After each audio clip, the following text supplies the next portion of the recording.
கம்பு சட்னி. ஒரு கப் கம்பு எடுத்து வச்சுக்கோங்க.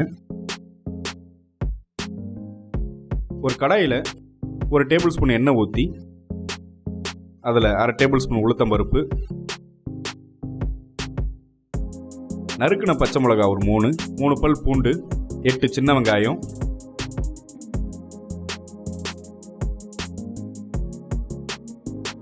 ஒரு கப் கம்பு போட்டு வதக்கிக்கோங்க.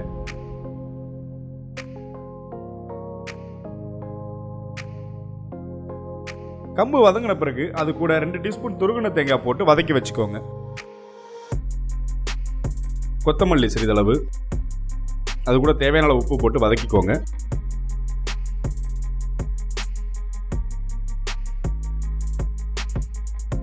கலவை ஆறின பிறகு அதை மிக்சியில் போட்டு அரைச்சி எடுத்து வச்சுக்கோங்க.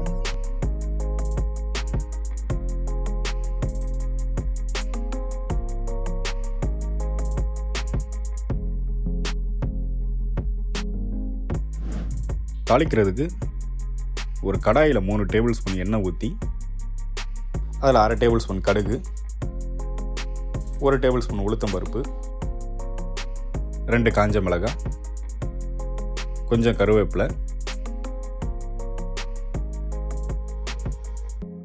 அது கூட பெருங்காயத்தூள் போட்டு அந்த தாளிப்பை சட்னியின் மேலே ஊற்றணும். சுவையான கம்பு சட்னி தயார்.